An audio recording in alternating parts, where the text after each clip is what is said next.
Good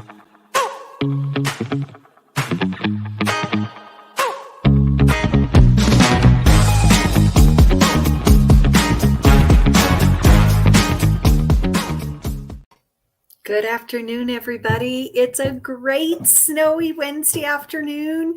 We love the moisture. We love the snow in the mountains, skiers, snowboarders, snowshoers. We're all happy that we have a little bout of snow this time around. So enjoy it, everybody. Watch your backs when you're shoveling. You're just stuck with me today on our live stream because I have two really important announcements that I want to talk about.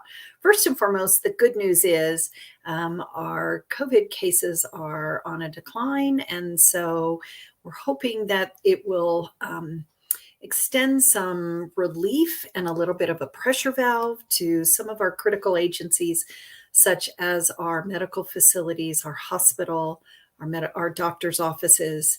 All I can tell you guys is when you're out there, and everybody seems to be a little bit more on edge. So please, let's stay patient and kind out there when we're dealing with a number of things that are in our community, especially to others. Just remember to be patient and kind. That's the first good news. The other news is at the last moment, we've been able to secure some training for our CDL drivers. Now, starting February 7th, CDOT is instituting a number of changes due to the federal motor carriers and a lot of the negotiations that have been going on about CDL licensing and drivers. We are able to get some classes next Friday. That will be February 11th. There'll be two separate classes, one in the morning, which is free, and that is ELDT update. So that's going to tell you about drug and alcohol. It's going to be talking about how many hours you can be in service, just a lot of the updates that some of your businesses may need to be aware of. And then in the afternoon, there's going to be a reasonable suspicion class, and someone in your organization most likely needs to be certified in that program. The class is going to be in the afternoon from 1 until 4. We will hold it in person at the community center, and it will also be available virtually. Both of these classes will be available in person and virtually. In the morning, the ELDT class will be from 9 until noon, and then the reasonable suspicion class will be from 1 to 4. There is a cost for the reasonable suspicion class. It's $147. And we have the link up on our screen that you can register for the class. Now, if you can't take it that day, we understand that the Eclipse Dot will also be offering those classes in Cortez on the 10th and in Durango on the 9th. And so again, if you can't get there in person, it is open virtually to 250 people. So please, we're really trying to get this information out to everybody. If you know of CDL drivers, organizations, businesses, please, please, please have them go to our website and make sure that they can get this information and register for the class. We'll have that information up by the end of today. So that link will be available for the next week. But, the CDL rules and regulations are changing, and it's really important. We want to try and eliminate all the fines that might be associated with it. We want to make sure that we offer the availability for your businesses to become certified. Now, while we're talking about that, it's kind of a lead in and a segue into what I'm going to be talking about our annual meeting, and that is workforce development. So the Chamber has really been working on trying to get some CDL certification here in Pagosa Springs. We know that it's tough for a lot of people to go to Durango or Mancos or even Ignacio for some training. So we are working really hard to try and get some CDL training here in Pagosa Springs in the next couple months. Along with that, we will be offering probably some scholarships. So there is some grant money out there. We want to make sure that we can get this money out to people. It costs about $5,000 to get a CDL license. So we know that that's a huge burden.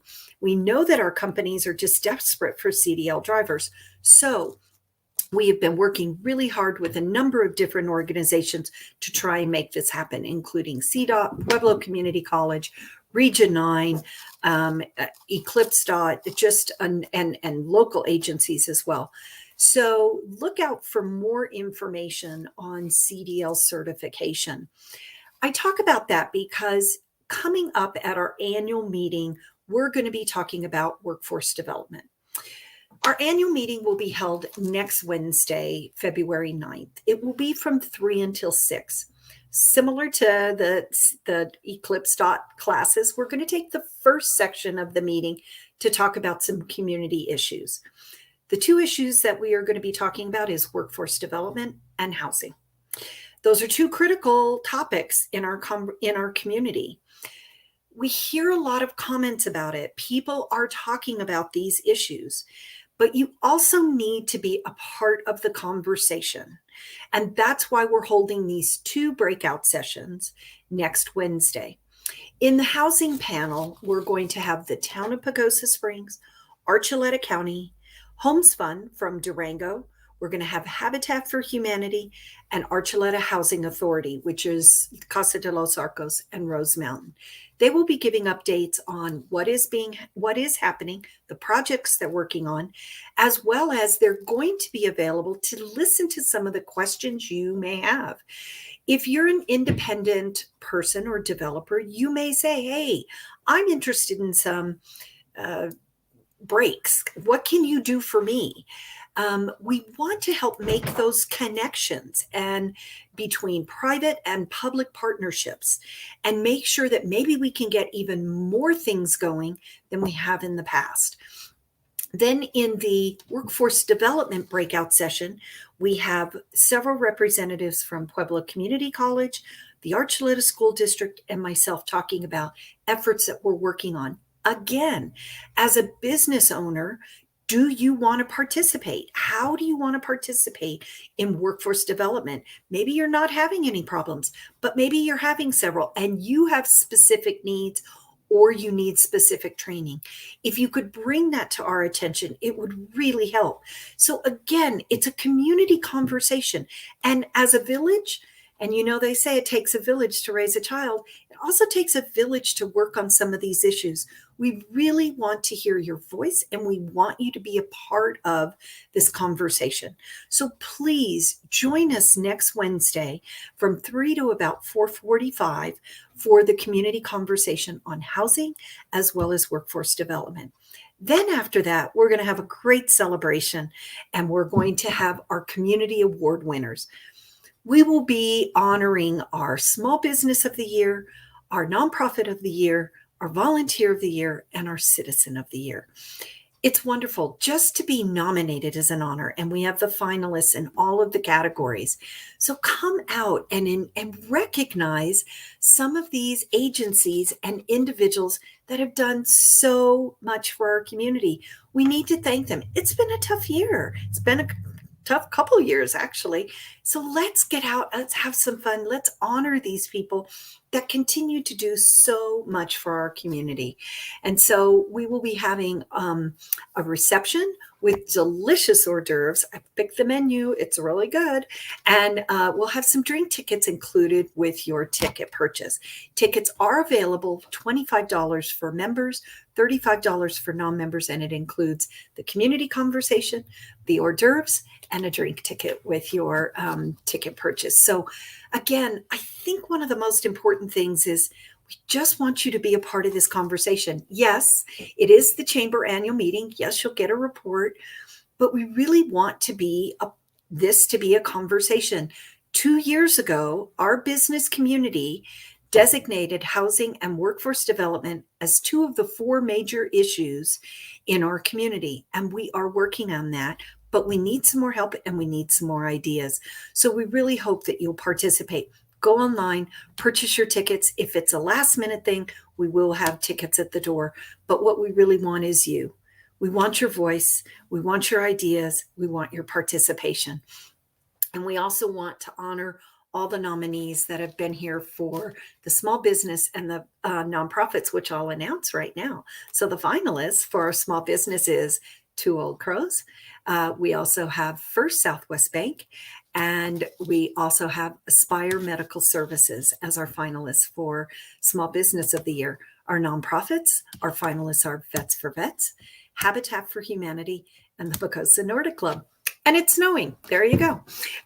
So I'm not going to tell you our volunteers of the year and our citizen of the year. You're going to have to come and find out, but we've got some wonderful, wonderful candidates. So please join us next Wednesday at the POPOA Clubhouse from 3 to 6 for our annual meeting, community conversation, and community awards.